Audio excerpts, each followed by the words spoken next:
What's going on, and welcome in to Card Sub 365, powered by Gray Bar. My name is Brenden Schaeffer. I am here with Hunter Mullholland as we are breaking down some Cardinals baseball here. And the Cardinals won today, 6-2 winners over the Washington Nationals. You got a good outing from Eric Fetty. We can talk about some of the things that happened in the game, but more so going to continue to focus on some of the bigger picture conversations surrounding this Cardinals team as opening day approaches, just 10 days away. Hunter, how are you doing right now? Excited to be doing the first Cards Hub show with you. I know you did one over the weekend, but welcome in. Glad you're here. Yeah, I'm excited. Excited about this team and in specific aspects, a lot of the young guys. I'm excited to talk about them and everything that this team's got ready to go. All right, so let's get into it. First of all, let's talk a little bit about the idea that was floated a little bit this morning, evidently, where the Cardinals are having some conversations and hopefully going to make a determination today about what their starting rotation is going to end up looking like. And one of those possibilities, evidently, is the notion of a six-man rotation. It was reported by a couple outlets this morning that it was at least being considered, and wherever the Cardinals are going to land on the direction with their rotation, they're going to do that hopefully by the end of today. Now, one aspect of this is trying to find a way to get Michael McGreevy, obviously, an opportunity and get him into the mix because he's had a really solid spring for the Cardinals. And really, Hunter, I don't think McGreevy has anything else to prove right now at AAA. The way a lot of these conversations have gone with Cardinals fans is folks wanting to see, all right, in a transition year, can we at least get some of these young guys that we think are ready for the opportunity, that chance to pitch in the big leagues? What are your thoughts on McGreevy, the spring that he's had, and sort of where the Cardinals could look to fit him in? I've been a massive fan of McGreevy since he was drafted by the Cardinals. I thought last year when he came up and was lights out in his first couple of performances, showed you what he could be here. This spring has been nothing less than showing you that he can do it consistently. He's exploded into conversations of maybe he's going to start in AAA to now, how do we make the roster work for him to be on the opening day roster? And it's something that the Cardinals very well may do. But I have to be honest with you, when I hear six-man rotation, it feels like one of those things that gets asked about year over year around this time. And look, sometimes if the schedule dictates it for certain situations regarding off days and the way certain guys are feeling, if they're trying to get somebody else off on a slower ramp up, that might be something the Cardinals could conceivably do for a short period of time. I'm skeptical, first of all, that it would be anything long-lasting if it does end up happening. And I also just kind of wonder if, it's really something that makes sense in the first place normally. The one thing I would say as a caveat for right now is my drawback to a six-man rotation under normal circumstances would be, well, that just means that your top pitchers that you want to see more of don't get to pitch quite as often. Right now, though, Sonny Gray is kind of having a troublesome spring in terms of whether or not we're going to think too much about that and think that it actually matters for Sonny Gray, I guess remains to be seen. He's been pretty steadfast to say, hey, I've had springs where I haven't, been getting the results, and then I follow that up with good seasons. And it's also happened the other way around where I've had really good springs and you get to the regular season and it doesn't go as well. I'm curious for what you make right now, Hunter, of the spring that Sonny Gray has had, kind of carrying over the home run trend from last year, that he gave up a lot of home runs that was disproportionate to what we're used to seeing from Sonny. And outside of that, last year he had pretty good numbers. But this spring already, we've seen him give up quite a few homers as well. Yeah, yesterday was not what you wanted to see from your ace. I know it's spring, but you also know Sonny Gray is a guy that's going to come into the park every single day that he's scheduled to pitch, and he's going to go out on the mound and he's going to post. He's not one of the guys that where maybe it's a younger guy or maybe it's an older veteran that's had some troublesome years in the past. And now this spring is like, oh man, he really has lost it. Velo's down, anything like that. I think that this is more of Sonny's trying to attack his pitch and be effective with his pitches. And right now, while it doesn't look great, I think that once the games start to count towards the standings, it could be a totally different Sonny that you're going to get out there. He's going to go to war for you. And that's kind of the expectation that I think most people would have, which would be a reason to not go forth with a six-man rotation. Because if you did that, it just means fewer days that Sonny Gray is going to pitch for you. And with what you're paying Sonny Gray, and when you went out there to get him to be that number one in your rotation, I think you got to see Sonny Gray every 5 days. I just don't think a prolonged stint of a 6-man rotation is anything that really makes sense to the Cardinals, or for the Cardinals, rather. But then when I think about, all right, I do look at Michael McGreevy's numbers for the spring, and he's had a 1.54 ERA. He has looked the part. It follows up everything that we saw and liked about him from last year. Like, how do you not keep Michael McGreevy in the conversation? Hunter, if you were making the decision, what would the 5-man rotation be for the Cardinals 1 through 5? I'm curious, or if you really wanted to go the route and say, hey, maybe lean into that 6-man rotation until somebody gets injured or somebody starts to perform at a lesser level. Well, I'm just curious, what would you want to see the Cardinals do at this point? I would have liked to have seen the Cardinals in the offseason make some moves and kind of open the door so that you don't necessarily have to make a call like this. You've got multiple guys that are seasoned veterans that are starting pitchers. But my 5-man would be Gray, Palante, Michaelis, Fetty, and McGreevy. I would send Matz to the bullpen, maybe have him and Liberatore be the two guys that, when need be, can eat up a longer inning. And it might actually play into Matz's favor, as health has been an issue with him since he broke into the league, and the Cardinals still gave him that contract. That's always a curious conversation for me, though, because I think we talk about when a guy is doing it one way, whether he's a starter or a reliever, and he can't stay healthy, we then turn it around and say, well, if he did the other thing, then he might be able to stay healthy. I don't know that there's anything like factual behind that from a routine-oriented standpoint when it comes to like Steven Matz in particular. I think that's true for some guys, and I think for other guys, it might be a completely different set of circumstances. The thing, though, with Matz is, and I know it's easy to bag on him, and I know that, look, the Cardinals should probably be in a situation where, Hunter, they get into the season. If you get through 4 to 6 weeks and either Matz or Michaelis is not looking like you want them to, and you've got guys knocking on the door from AAA, I think this should be a year, as I've talked about on other shows, that the Cardinals should be willing to maybe shake it up and say, all right, it's been real, but we might have to, make a move if a guy's not performing. That being said, if you look at Steven Matz right now in spring, he's been one of the more consistent starters lately for the Cardinals, has a 2.63 ERA. I just wonder if the Cardinals are kind of a team that's going to operate from a status quo, and the status quo is like, well, Matz is part of our rotation. And so far, since he has not given them any reason not to be, if they just end up deferring to that and saying, look, he's here, we're going to see what he brings, have a little bit more of a willingness to flip on a dime if it doesn't go well. But I actually don't mind the Cardinals keeping Matz in their rotation. I guess to your point, Hunter, what has happened, though, with it is it's set up this scenario where you're trying to consider alternatives that might not make the most sense, like a 6-man rotation, because of the downstream effect of, well, nobody's actually gotten hurt. I think the Cardinals expected, frankly, somebody to get hurt in this rotation because it happens just about every single spring. And we're kind of getting close to the end of the spring training session, and it hasn't happened yet. Maybe that plays into it. Absolutely. You never really want to bank on a guy getting injured, Sure. But it's a real possibility that has hampered teams in the past. I mean, if you look at Baltimore right now, their pitching staff is starting to get banged up, and their depth isn't the same as the Cardinals. The Cardinals have guys in AAA, Quinn Matthews, McGreevy, Graceffo could even be an option when needed. Cooper Hjerpe could be seen before the end of the season. There's a lot of guys that are ready, and maybe not perfectly ready, but in a transition year, right?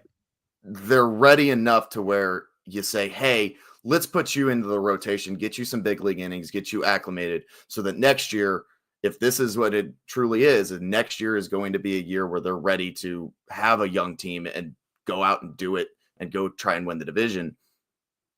That's where you want some experience before, because it's not easy to be a rookie in this league, despite what Paul Skeens did last year. Not easy to come in and be a rookie pitcher and dominate. Yeah, it's not something you see too often. Skeens is a unicorn in that regard. It's interesting, though, because, I mean, when you say these young guys, and I think Ollie Marmol has done a good job of talking about this as well, the young guys that are ready, guy like Hjerpe, he's not even close. Guy like even Quinn Matthews is not quite there yet, but I think we could see the script flip on him very, very soon. Like if he goes out in April and has a couple good starts in Memphis where he continues to look the part, I think you're going to more quickly be able to say, all right, what are we doing here? The two guys that I think are the most prominent in this conversation is Graceffo, who I think was in play for a bullpen opportunity until the Cardinals decided, let's keep him on the starter track, sent him down to Memphis, and he's going to begin in their rotation. And then McGreevy, McGreevy is the one guy who I am pretty darn sure has nothing left to prove at AAA Memphis, and I actually think he's performed well enough that I could reasonably expect him to, if he were in the Cardinals rotation, do a good job. With Crisefo, I think it's a toss-up. It's a coin flip. It would be a case of, man, just throw him in there and see. That would be like the transition year type of guy where, because it's the situation that it is for the Cardinals, I've got no problem with the Cardinals going ahead and doing it. In the case, though, of McGreevy, that's where I do think, like, it's hard to have a transition year and not start out with that guy in the rotation if you're really trying to take a look at things. What I think should matter in this conversation, though, and fans don't like to hear it, and I understand why, but on March 27th, your rotation doesn't have to be the same rotation that you're going to have on May 15th, on June 1st, on July 1st, and so on. It just is a bad look, though, from an optics standpoint, where the Cardinals could, and I think this is why they're trying to potentially consider that six-man route. Again, I'm skeptical that they'll do it. And I think with some of the reports on what they'll do with McGreevy from this morning, I saw it from, John Denton declaring that he could be a swingman type. From the audio that Ollie said, unless JD had some different conversations, I didn't really hear that seeming like a very likely possibility. We shall see. I don't think, though, the Cardinals are going to put McGreevy in a situation like Liberatore has been in the last few years, where is he a starter? Is he a reliever? We're kind of yanking you back and forth. A lot of that was, kind of out of necessity the Cardinals felt in past years, but you really don't have to do it this year because of the names that you mentioned, Hunter, that are coming along. Some of these AAA starters, even guys in AA, and Brian asked about, what happened to the Tink Hence hype train. I still think there's hype surrounding Tink Hence, but he's also got to stay healthy. He's got to have a season where he throws 100 innings before you can realistically expect him to hold down a rotation spot at the big league level when his talent and his production dictates that he's ready to get there. The problem with McGreevy, though, is that he's definitively ready, and the Cardinals, like you said, you don't want to bank on injury, but at the same time, you don't want to leave yourself short. So I think what's happened is the Cardinals didn't go out of their way to either trade low on somebody, like, trade Matz and just basically eat some money to make him go away, or trade Eric Fetty at a moment in time where you didn't think you were going to be able to get the most for him. As Henry mentions, going to opening day, Fetty looks amazing this year. Team can win the division.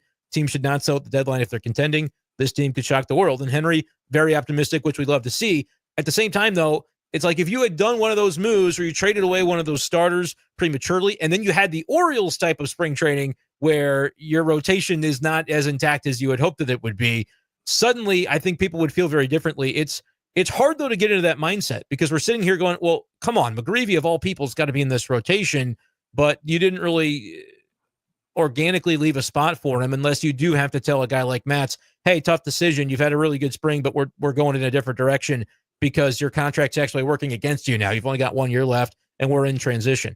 I don't know if the Cardinals, Hunter, would do anything like that, but it is going to be interesting to see.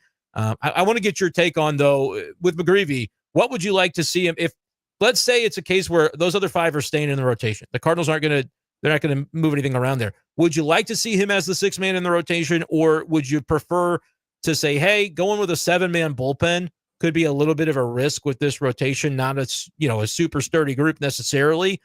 That would be my concern, is putting McGreevy into the sixth spot and then not having enough relief coverage. But kind of how do you balance that? As a Cardinals fan, you want to see McGreevy in that rotation, or do you think maybe sticking with the 5-man would be the best way to go about it? I would love to see Michael McGreevy pitch as the number 6 man in the rotation, I guess, if they were to do it. I just think with how Matz and Michaelis and at points Fetty can be, I don't think that a 7-man rotation, because then you start wearing and tearing everybody's arms in there. And by the time seven's too far. I think 6 might be too far, but 7-man bullpen, not rotation. Right. Sure. Yeah. You get into that spot, and then now everybody's arms are beat up by the stretch run. And now when you need your bullpen the most, they're not healthy. They don't have the same stuff that they had in, say, April or May. So I would lean towards maybe McGreevy in the bullpen as the right-handed equivalent of Liberatore, waiting for the moment to jump to become a starter, rather than, hey, we're going to throw you every 6 days. Sure. I got to disagree, though, because I don't like what's your thought, I guess, on how they've handled Libby in the past? Because for me, I think, like I've said, that sometimes it came out of necessity, but I do not want to see them do that with McGreevy at this point because of the fact that you have that starter depth behind the top 5. Because like Graceffo could be called upon tomorrow if they had to. I don't think they're close to having to, but I think he's another guy who he's got enough experience in AAA. You could throw him into the rotation and see what happens. Whether or not he'll succeed, I don't know. I think if you did it with McGreevy, I think he's ready to succeed. And I think you're maybe about a month to 6 weeks away from being able to do the same thing with Quinn Matthews. For them to take McGreevy and say, just to try to say, hey, at least you're in the big leagues, we're going to yank you back and forth and try to tell you on the fly, starter versus reliever. I'm pretty much not in favor of that, and I would be shocked if the Cardinals do it. Like I said, I don't think that is really something under consideration, despite what's been kind of thrown around today. I don't think they're at all going to be considering that, and if I'm wrong, I'll be wrong. But I guess describe why you wouldn't have concern for that, because a lot of the conversations about Libby have been sort of, yeah, I wish they wouldn't do that and kind of jostle him back and forth between starter reliever, but you feel like maybe it wouldn't be that big of a deal for McGreevy if they did it? I don't think it would be a big deal for McGreevy because I think by May he would be a starter. Okay. But I guess the thing is, it's difficult if all your starters are going 5+, where does McGreevy get the innings to stay ramped up for that interim period where you're trying to just wait to see who's going to drop off and whose spot he gets? I guess that would be, I think for a manager, that's a really hard task. If someone's out there designated as, hey, he's my starter in waiting, but I've also got it when I pitch him, I got to make sure he's kind of still getting, multiple innings at a time to stay in that role where we could call upon him in a month or so when suddenly, somebody drops out of the rotation. Sure. I think that it would probably be best to pair him with a starter and then have him follow that starter. Kind of piggyback style. Yeah. Kind of go, okay. Let's say, hey, let's have him pair up with Michaelis. He's going to throw following Michaelis or Mads or whoever. He's gonna throw following Michaelis. So Michaelis is gonna go. If Michaelis does get his long extended games where he goes 7, then awesome. Then we can push him to the next day. But have him paired up with Michaelis. Say, Michaelis, you're probably looking 4 to 5 innings from him, just based off of the recent seasons. Have him follow, and then by the time hopefully you're in the lead and you get to the 9th inning and you've got JoJo or Helsley ready to go. Yeah, I think that's doing a little too much. I like the creativity because it is something where the Cardinals are maybe having to have some creative conversations behind the scenes to be able to answer these questions. But Mitchell mentions, I think, a couple of good points here. Says that they mess with Libby too much. He's bounced around, and I think it's bad for him, hoping to not see them do it with McGreevy. Whereas Brian says, hey, what's everyone's deal with Liberatore? He needs to start. I think it's just one of those deals where the Cardinals might find that they benefit more from his arm present in the bullpen this year than having him in that depth conversation. Because for me, again, I think it's hard to do it on the fly. I think it's hard to keep a guy in the bullpen ready and waiting to be able to make that jump back into the starter conversation if and when they should need him to. And that's kind of how they've approached Liberatore at times in recent years. And it's just a little bit tricky to me.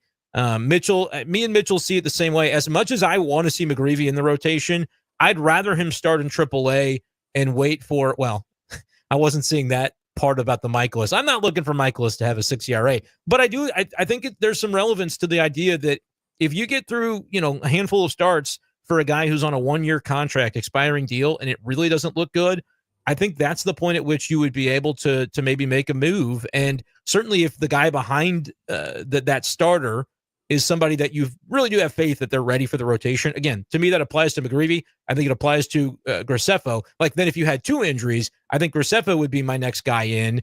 And then after that, and it depends on the time of year, if you get to mid-May and we've seen enough of Quinn Matthews to go, all right, he kind of is outperforming Graceffo maybe at AAA. He jumps the line. I'd be okay with that as well. But to the idea that Hunter came up with, Redbird Farmhand says you have enough AAA relief depth with guys like Munoz, O'Brien, Swanson, Graceffo, which, again, Graceffo starting right now in AAA to begin the year, but could be part of that bullpen conversation down the line. And actually, I expect that he will be once you get through the early portion of the year and you figure out, okay, did we lose any starters? Are we in good shape? Do we have guys like Quinn take a step forward where we don't need to hold Graceffo back as a starter option? We'll put him in the bullpen now if he makes us better now. I think that's part of it. Roycroft, Ludus. And so basically Farmhand says not worried about a 7-man bullpen because they can rotate these guys pretty frequently. Hunter, to that point, I want your thoughts on Nick Anderson. Anderson is somebody that the Cardinals brought in as a minor league deal, but basically everybody's saying, hey, if he's healthy, you figure he's going to end up cracking the roster. They have optioned him to minor league camp, which could ultimately spell the end of his time with the Cardinals because he can exercise that option to basically, get out of the contract if the Cardinals don't put him on the opening day roster. And the fact that he's already down there tells me he's probably not going to be on the opening day roster, barring some injuries or some things that change. What have you thought about what you've seen so far from Nick Anderson and knowing what we've kind of all seen from him throughout his career? I thought he'd be a nice addition, but once they added Phil Maton, I was wondering if this was kind of the direction they were going to go with Anderson, who just, has not maybe looked quite like you had hoped in the spring game so far. With the signing of Maton definitely makes it to where Nick Anderson is probably not going to have a spot on opening day. I don't think that there's enough depth on the right-handed side. You've got Helsley, Maton. You already have talks of Graceffo and O'Brien. At Roycroft. There's a lot of younger arms that are kind of moving in through the ranks that guys like. And Nick Anderson just feels like a person that could just a pitcher that would just kind of eat that roster spot up when you want to move and get some of these younger guys into the mix in the bullpen. It's kind of see what you have. And so while I would like to say, yeah, there's a spot, the Maton signing kind of kills any energy that had left going.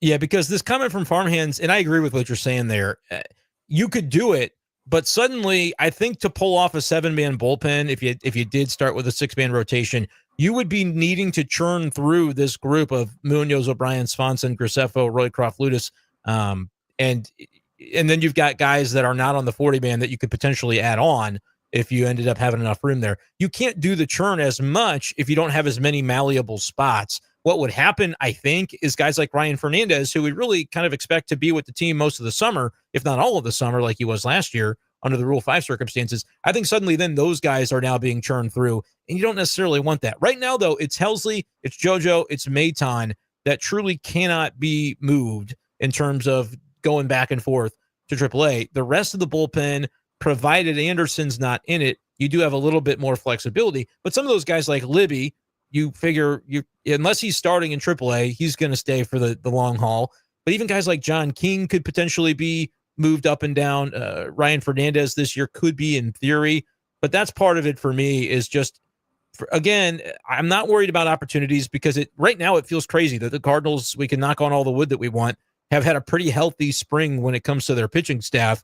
But what happens if April is the exact opposite? That's why it's tricky with what they're going to do with Anderson, because if he wants to opt out, he can. But then April 15th, you might be wishing you still had him because you end up having a rash of injuries that come through. So it's going to be kind of interesting to see on this one. Let's go to Henry's comment here. Understand they have not been great the past couple of seasons, but if Michaelis and Matz get to the 2019 self and Matz gets back to peak form, nobody really talks about that scenario for what that could mean for the Cardinals.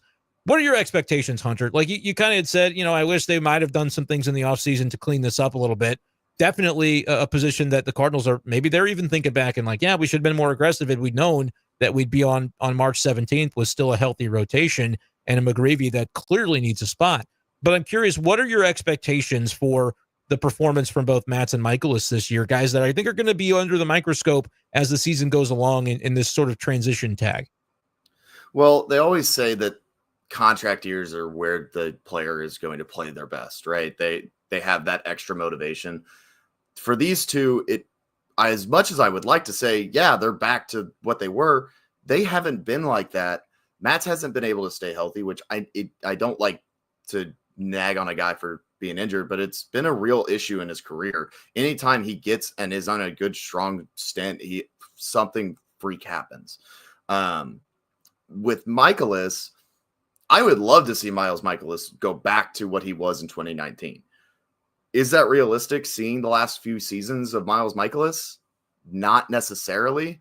I would like to say that Matz and Michaelis, for a successful year for them, would be a solid 3 and 4 in your rotation. Like, they are both, whichever one takes up which spot, they're solid, deep options in your rotation, so that your guys in Gray he's your number one.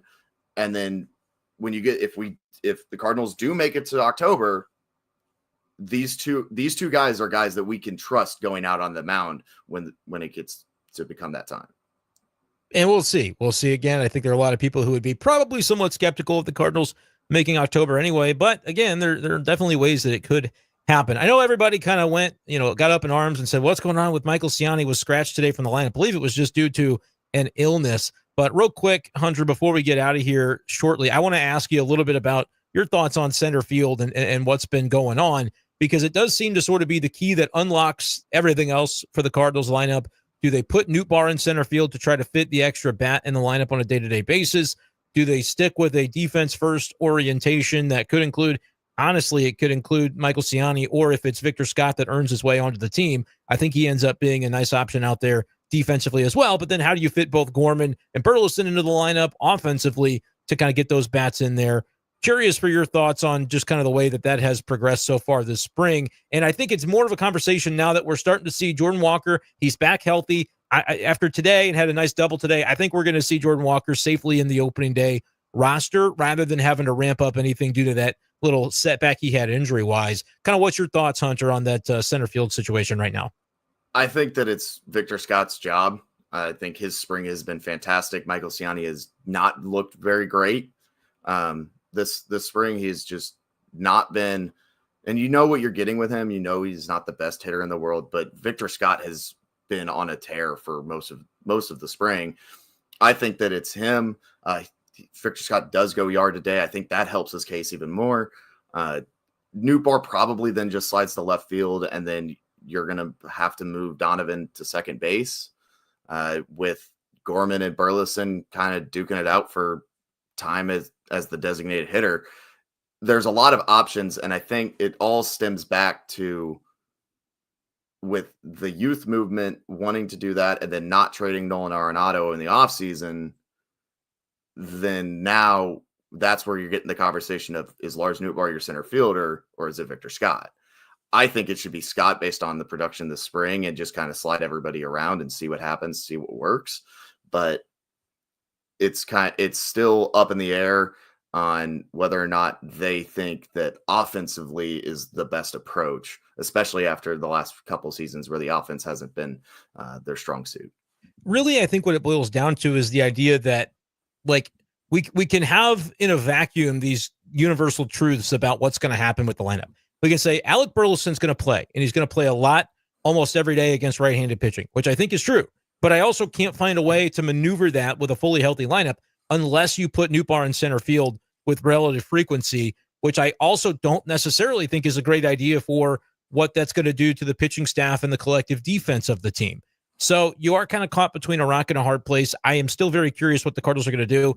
I think if you didn't have Victor Scott having the spring that he has, it would honestly become an easy conversation where the answer would be Nootbaar, with Victor in AAA just getting as many reps as possible and Ciani coming off your bench. There are a lot of folks who would say, well, Matt Koperniak showed out really well this spring and he should have probably had an opportunity, but has already been sent to AAA camp. And so, and I think this is kind of classic Cardinals where they want to sort through the guys that they have a little higher in the pecking order before they allow anybody to jump the line. And that's for right or wrong. And because Koperniak is not like a super young guy from like a prospect standpoint, I just think he's still kind of waiting on things to be settled at the top where, okay, Victor's kind of in line a little bit before because of what he progressed to last year. And, Michael Ciani was the incumbent, so he gets the opportunity as well. I think it's going to be really interesting. And what's funny, Hunter, what's probably going to happen is over the next 10 days, there'll be an injury that nobody sees coming, right? And then you go, well, we spent all this spring talking about the lineup, and it's just going to end up working out to where you don't have to strain to find Burleson a spot. If Victor continues to play well, I do think there's a lot of merit to putting him in center field and just letting him go every day and using Ciani as a really nice utility knife off your bench. But if there are no injuries, it's kind of like that situation with the rotation. You start to think, well, maybe we go with a 6-man. Maybe it ends up being some sort of a platoon that the Cardinals don't want to do because they've said we're going to give that runway to Gorman. We're going to give that runway to Walker so that everybody kind of knows their place, knows their role, and can hopefully thrive in it. But is it kind of weird that a healthy spring so far for the Cardinals is seemingly in conjunction with what you said, Arenado's still here and he's not going anywhere. So get used to him being here. at least for the first half of the season. The health of the Cardinals is actually their undoing because they almost baked in some possibilities for some injuries to clean things up, and that just hasn't happened yet. Yeah, and you never want to bank on it, but it's a possibility that you could go in and you could have everything right, and then all of a sudden your AAA team's your starting team on opening day because of injuries. I think that Victor Scott, if he's in St. Louis on opening day, he's playing center field. That's right. Yeah. There's no reason to have him up to be a pinch runner or a defensive replacement. There's no reason for it. Let him get ABs down there. So I would say that I'd lean towards Victor Scott's going to be your center fielder, and you're going to have to slide and make it work and figure it all out. But if there's an injury that pops up, everything shakes out by itself. Yeah, that's pretty much the truth. And I was looking back through some of the game logs because I think it is relevant that Redbird Farmhands mentions that they haven't played Newt in center for a while, so I think that ship has kind of sailed. I think the Cardinals manager would like Nootbaar to be the left fielder. I think the Cardinals manager recognizes, as I have the entire offseason, that it would be beneficial to have a defense-oriented outfield, especially when you know that you're going to put Jordan Walker out there every day. I think he's got a great throwing arm. I think he is growing in terms of his ability to read those fly balls. His range is not necessarily a strong suit, and so you'd like to have somebody who in center field can go after the baseball the way that Michael Ciani can, and the way that I think Victor Scott is well on his way to being able to do as well. And then Nootbaar ends up being a plus defensive left fielder, in my opinion, whereas in center, I think he's just average to maybe a little bit below average. And so I think that really becomes important when you're talking about, hey, trying to get the most out of a pitching staff, guys like Miles Michaelis and others. I do think that ends up becoming a really important conversation as you have guys that are pitch to contact, and I think are going to be oriented toward needing that success, needing that good stalwart in center field defensively. So to the point that was made there by Farmhands, yeah, Nootbaar's not playing a lot of center field right now. I don't know. There are three guys that they've tried to fit into that conversation. It's going to be fascinating, though, to see whether or not, again, I have said the whole way through, the guy that can determine that Nootbaar has to play center field is Alec Burleson. Because if he just hits so well, and if Gorman, is going to continue to get that runway, finding a way to make it work every day, Hunter, could be a little bit of a challenge for Ollie Marmol. Oh, yeah, absolutely. If Alec Burleson leads the team in home runs like he did last year, right, you have to have him play. You can't say, all right, you're hitting nukes, but we're gonna sidestep you for something else. You have to get him in the lineup. He's going to play. I promise you, Alec Burleson's going to play. And that's why I don't have the answer. That's why even though with what Farmhands said is true, like, well, Newt's not playing a ton of center. Do you really think they're going to put him in there on opening day? I don't know for sure, guys. What I do know to be sure is that Alec Burleson's going to play a lot against right-handed pitching, and the manager really likes writing his name into the lineup card. And I don't disagree with Oliver Marmol on that one bit. But if everything else that we've heard to be true about Gorman and Walker is going to be the case where both those guys are going to play, and by the way, I don't think they view Burleson as an outfield option. They put him in there last week once or twice. I don't really think that's going to be something you see much in the regular season. It's going to be Donovan shifting, and he's going to play left or second, depending on whatever, everything else that happens. But to the point Mitchell made here, weird that the guy that led the team in homers last season won't be an everyday guy, but I get why it's the way it is. It's a good comment from Mitchell, and I don't think there's a perfect answer, but I'll tell you what. Alec Burleson's going to play. I just don't know what the details surrounding that are going to be. He is going to be in there just about every day against right-handed pitching, and I think that's probably for the best. He takes a really good at-bat.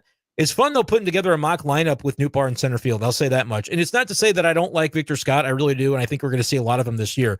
I just enjoy when I'm writing down that pretend lineup going, man, whoever you have as your 9 batter is a guy who has some experience or has some talent or really has some opportunity to prove himself this year. It's kind of a fun 1 through 9 little orientation. I really do like it. But that's going to do it for this edition of Cards Hub 365. We got to go. We've been powered by Graybar, your distributor for electrical and datacom needs. You can find them online at graybar.com. Hunter, appreciate it. I'm sure we'll be scheduled to do this again soon, but had a lot of fun talking ball with you today, and that's coming all summer on Cards Hub 365.